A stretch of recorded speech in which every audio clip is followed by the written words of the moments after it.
Hi, this is Yuyang Zhang, and today we're going to talk about open source software. The term open source refers to something people can modify and share because its design is publicly accessible. The term originated in the context of software development to designate a specific approach to creating computer programs. Today, however, open source designates a broader set of values, what we call the open source way. Open source projects, open products, or initiatives embrace and celebrate principles of open exchange, collaborative participation, rapid prototyping, transparency, meritocracy, and community-oriented development. Now let's see the definition of open source. What is open source software? Open source software is software with source code that anyone can inspect, modify, and enhance. Source code is the part of software that most computer users don't ever see. It is the code computer programmers can manipulate to change how a piece of software, a program, or application works. Programmers who have access to a computer program's source code can improve that program by adding features to it or fixing parts that don't always work correctly. And what is the difference between open source software and other types of software? First, some software has source code that only the person, team, or organization who created it and maintains exclusive control over it can modify. People call this kind of software proprietary or closed source software.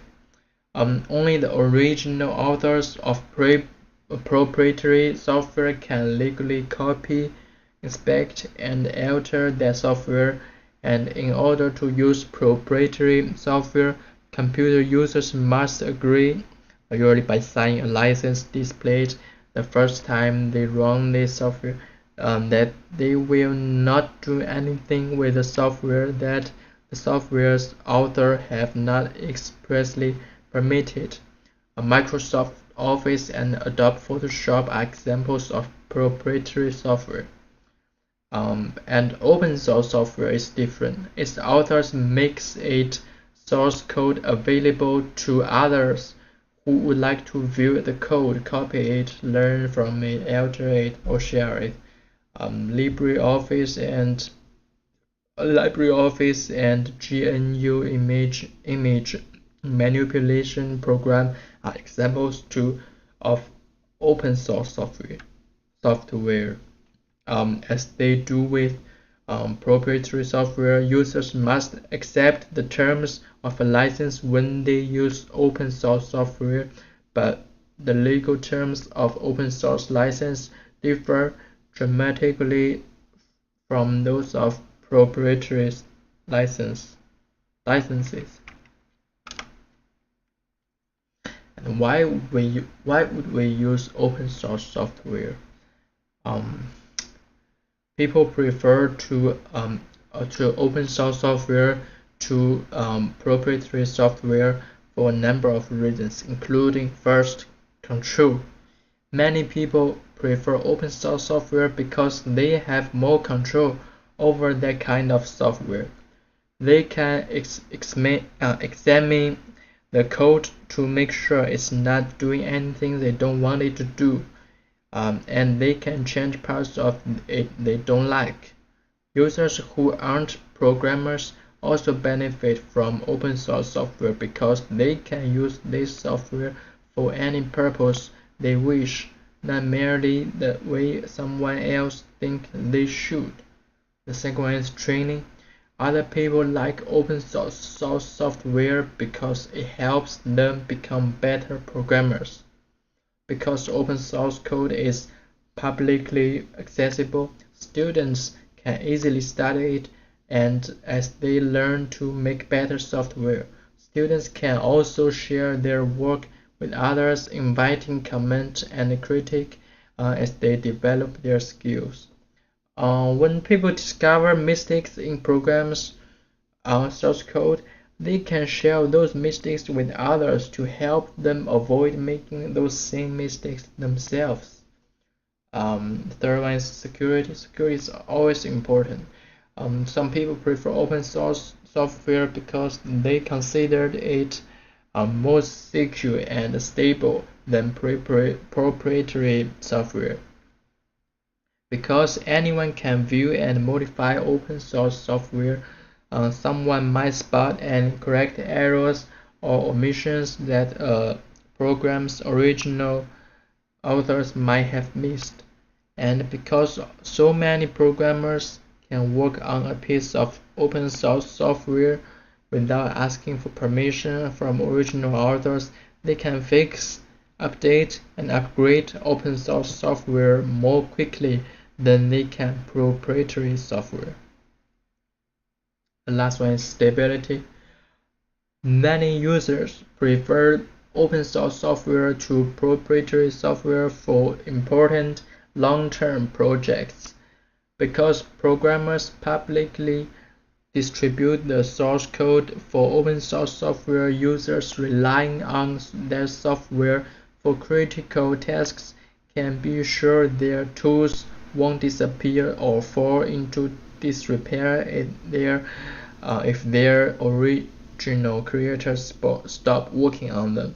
Additionally, open source software tends to both incorporate and operate according to open standards. Here are some examples.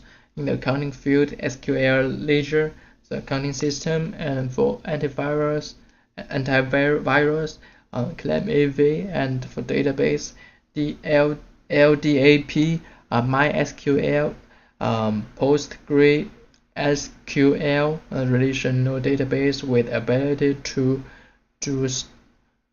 stored procedures.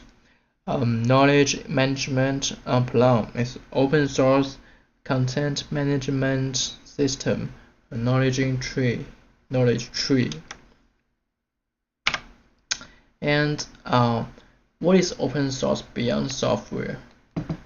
People are interested in the ways open source values and principles apply to the world beyond software. We like to think of open source as not only a way to develop and license computer software, but also an attitude. Approaching all aspects of life the open source way means expressing a willingness to share, collaborating with others in ways that are transparent so that others can watch and join too, embracing failures as a means of improving and expecting, even encouraging everyone else to do the same.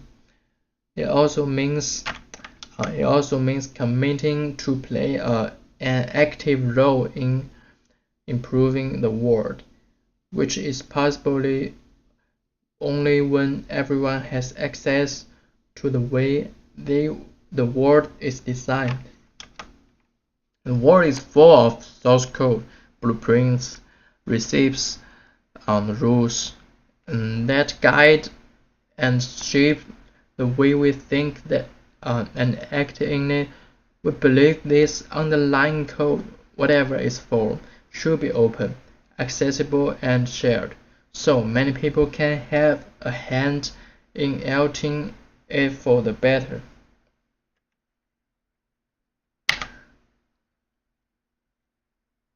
Here, we tell stories about the impact of open source values on all areas of life: science, education, government, manufacturing, health, law, and organizational dynamics. We think I think open source, the open source way is the best way because a love of open source is just like anything else. It's better when it's shared. And let's say some advantages and disadvantages of open source. Here's the pro. Open source software is free to use, distribute, and modify. It has lower costs, and in most cases, this is the only a fraction of the cost of their proprietary counterparts. And here the cons. The main disadvantage of open source software is not being straightforward to use. Open source operating system like Linux cannot be learned in a day. It requires effort and possibly training from your side before you are able to master them. You may need to hire a trained person to make things easier, but this will incur additional costs. And the futures of open source. Here's 10 trends. ADC space embrace open source. More eyes find vulnerabilities in open source projects. Data becomes more actionable as business intelligence rises. Containers become more common. Enterprise DevOps adoption intensifies. Automation. Service providers leverage OpenStack. Enterprises look toward public clouds. Common service APIs grow in importance. Architectures get more standardized.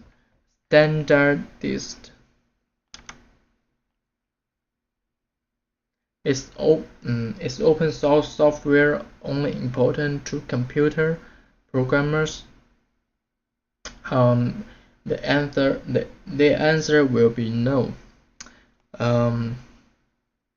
Open source technology and open source thinking both benefits programmers and non-programmers, because early inventors built much of the internet itself on open source technologies like the Linux operating system and the Apache web server application. And anyone using the internet today benefits from open source software.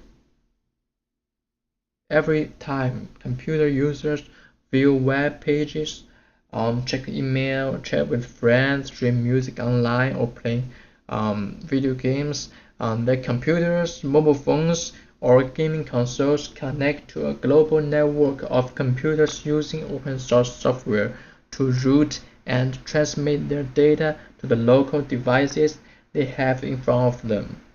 The computers that do all this important work are typically located in faraway places that users don't actually see or can't physically access, which is why some people call these computers remote computers.